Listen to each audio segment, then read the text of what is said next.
I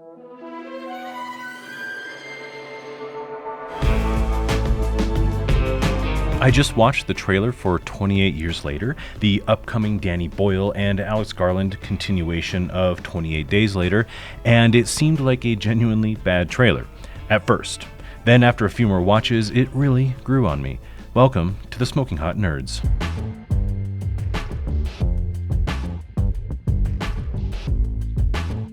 I thought the first movie was not great, or at the very least very, very boring. It was long, it was drawn out, and it didn't really execute, in my opinion, on anything that I would associate with a horror or even a thriller film. Danny Boyle, the director, made one of my favorite films of all time, Slumdog Millionaire, and I think writer Alex Garland's Ex Machina was a stroke of genius.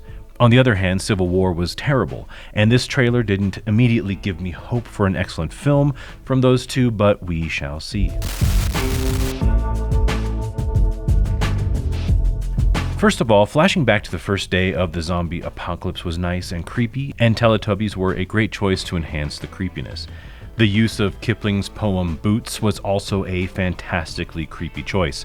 Here's a little sample of the creepy combo. Boom, boom, boom, boom, moving up and down again.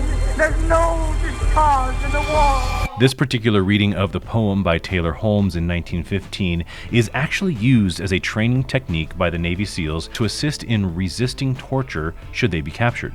And that's really why I hated the trailer at first, because the reading plus the music and the sound effects combined into something incredibly disturbing. In retrospect, though, the disturbing nature of the reading of the poem mixed with the music and sound effects turned out to be incredibly effective.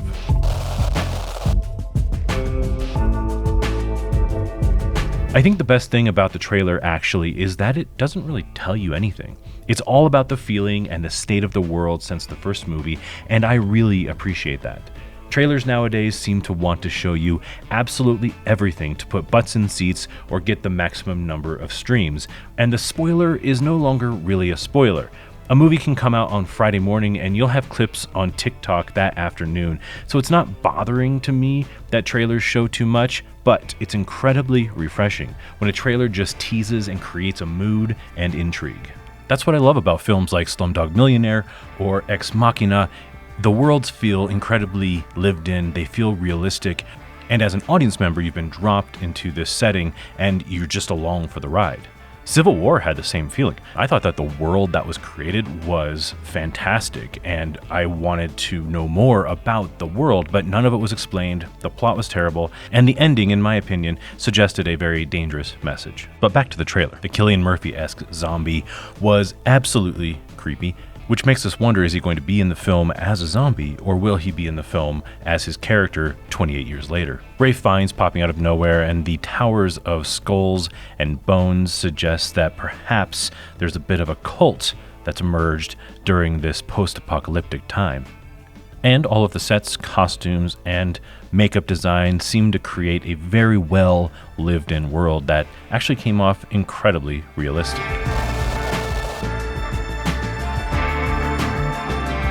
What don't I like? Well, it looks just like The Walking Dead or The Rest of Us. Bows and arrows instead of guns, or the zombies on the horizon and jump scares. I mean, these things to me are completely played out. Do we need another zombie/undead movie after the hundreds of episodes of Walking Dead iterations or series like The Rest of Us? How will this one be any different? Not sure, but I really hope it is.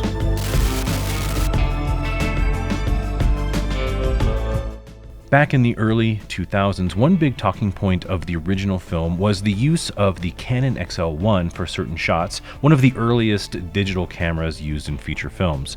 The follow-up, 28 Weeks Later, used a camcorder as well for certain shots, so in that same vein, 28 Years Later uses an iPhone 15 for some scenes.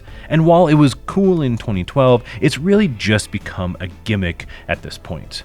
Especially when your iPhone rig looks like this. A $20,000 lens on a $1,500 camera, a lens like that will make anything look good. Well, anyway, those are my brief thoughts on the trailer and the prospect of the film, and I'd love to hear yours. And that's it for this episode of The Smoking Hot Nerds. If you like the channel, please consider subscribing. And if you liked the video, please consider giving it a thumbs up, and have a good day.